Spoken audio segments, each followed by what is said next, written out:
Hey everyone, आज मैं आप लोगों के साथ शेयर करूंगी chicken angara recipe. So if you want to try this recipe, keep on watching. तो सबसे पहले यहाँ मैंने लिए हैं 2 प्याज और 4 टमाटोज, 1 ग्रीन चिली और 2 कश्मीरी लाल मिर्च। ये आप अपनी ग्रेवी की क्वांटिटी के हिसाब से भी ले सकते हैं, कम ज़्यादा। और इसकी मैंने यहाँ पे प्यूरी बना ली है। उसके बाद यहाँ मैंने लिया है वॉश करके चिकन। उसमें मैं ऐड करूँगी जिंजर गार्लिक पेस्ट 2 चम्मच। इसे अच्छे से मिक्स कर लेंगे और इसे मैरिनेट करने रख देंगे। उसके बाद यहाँ मैं ले रही हूँ 1 टेबलस्पून जितना ऑयल और 1 चम्मच घी से है जो टेस्ट ज़्यादा इन्हेंस हो जाएगा आई फील। उसके बाद यहाँ मैंने प्यूरी ऐड कर ली है और इसे अच्छे से 2 से 3 मिनट तक चलाते रहेंगे।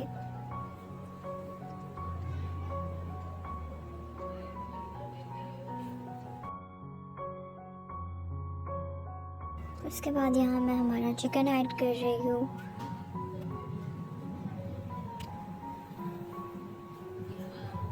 उसके बाद मैंने इसमें ऐड किया है वाटर और इसे कुक होने देंगे जब तक चिकन सॉफ्ट नहीं हो जाता। और यहाँ पे चिकन कम्प्लीटली सॉफ्ट हो चुका है 4 से 5 मिनट में। और यहाँ मैं ऐड कर रही हूँ स्वाद अनुसार नमक,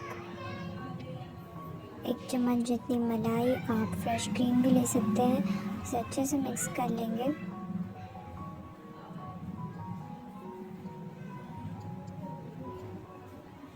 उसके बाद यहाँ मैं ऐड कर रही हूँ 1/2 चम्मच हल्दी, 1 चम्मच धनिया और 1 चम्मच कश्मीरी लाल मिर्च। इसे अच्छे से मिक्स कर लेंगे। और यहाँ मैंने ऐड किया है सम एक्स्ट्रा वाटर। और फिर यहाँ मैंने ऐड किया है सम एक्स्ट्रा मलाई टू थिकन द ग्रेवी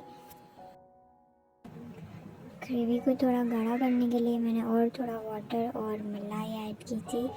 आप चाहें तो ये भी इसकी कंसिस्टेंसी रख सकते हैं, लेकिन मुझे थोड़ा लिक्विड ही चाहिए था तो मैंने और वाटर और मलाई ऐड की। It's completely your choice. और फिर यहाँ पे मैं रखूँगी चारकोल। उसमें मैंने ऐड किया है घी और इससे 4 से 5 मिनट तक ढका हुआ रहने देंगे गैस स्टोव बंद करके। और यहाँ फिर हमारा चिकन अंगारा हो जाएगा ready and it's completely ready to serve. अगर आपको ये रेसिपी पसंद आती है तो लाइक, सब्सक्राइब, शेयर करना ना भूलें। मिलते हैं अगली वीडियो में अगली रेसिपी के साथ। Thanks for watching.